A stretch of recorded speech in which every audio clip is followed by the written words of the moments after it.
Perilaku hidup sehat lainnya adalah mendorong anak-anak untuk bersama-sama makan makanan yang sehat.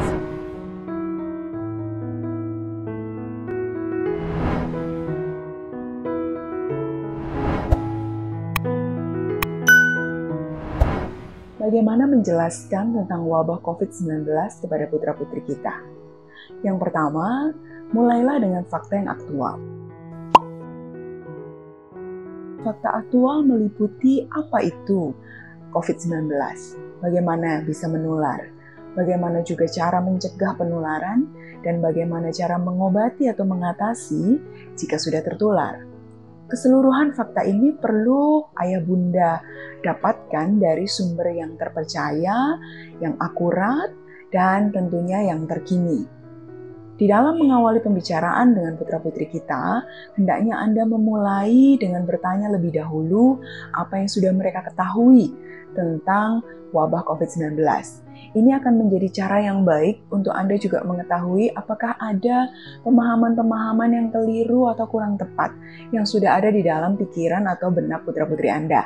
Dengan demikian Anda punya kesempatan untuk meluruskan pemahaman yang keliru. Dalam menyampaikan fakta kepada putra-putri Anda, perlu juga Anda mengingat usia mereka. Kepada putra-putri yang masih usia TK ataupun SD kecil, tentu Anda perlu menggunakan alat bantu sehingga pada saat menjelaskan fakta lebih tersampaikan secara konkret kepada mereka. Alat bantu berupa gambar ataupun bentuk yang menyerupai virus COVID-19, video-video animasi untuk anak-anak, Anda bisa peroleh di internet dan Anda gunakan sebagai alat bantu dalam berkomunikasi. Kepada anak-anak yang sudah pra-remaja atau remaja, Anda bisa mulai dengan pemberitaan di media massa ataupun video-video saintifik tentang COVID-19. Sehingga mereka akan lebih tergambar sebenarnya apa sih yang dimaksud dengan wabah COVID-19. Yang kedua adalah membangun perilaku hidup bersih dan sehat bersama-sama.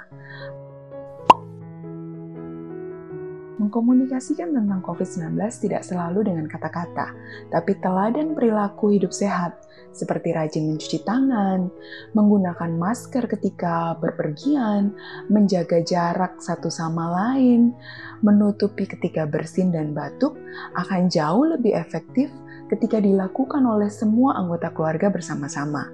Bagi anak-anak, perubahan perilaku ini akan lebih jelas, lebih nyata daripada sekedar diungkapkan melalui kata-kata.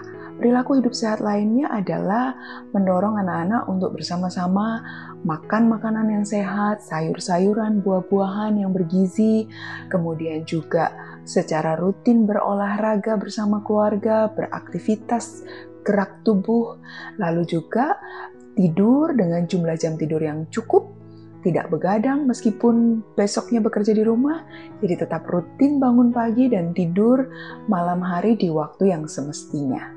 Yang ketiga adalah mendengarkan dan empati terhadap perasaan dan emosi anak.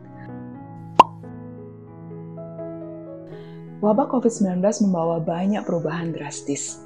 Anak-anak yang tadinya bisa bermain dengan teman, pergi ke sekolah, harus melakukan segala sesuatu di rumah. Ini tentu saja akan berdampak kepada suasana hati, perasaan, dan emosi anak. Oleh karena itu, ayah bunda luangkanlah waktu untuk mengecek, untuk bertanya kepada putra-putri Anda bagaimana perasaan mereka.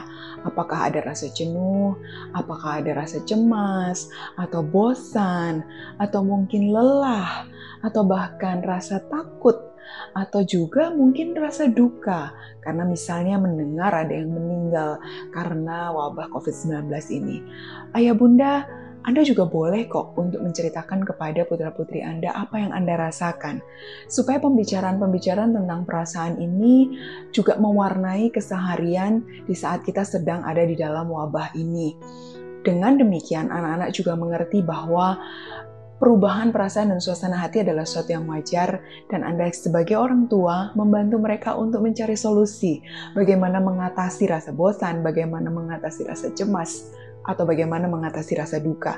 Yang penting, ayah bunda hadir buat mereka, mendampingi mereka melewati perubahan situasi ini.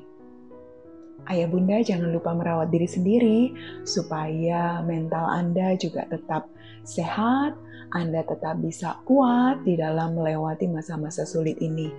Kiranya kita semua tetap sehat dan wabah COVID-19 bisa segera berakhir. Stay safe, stay healthy.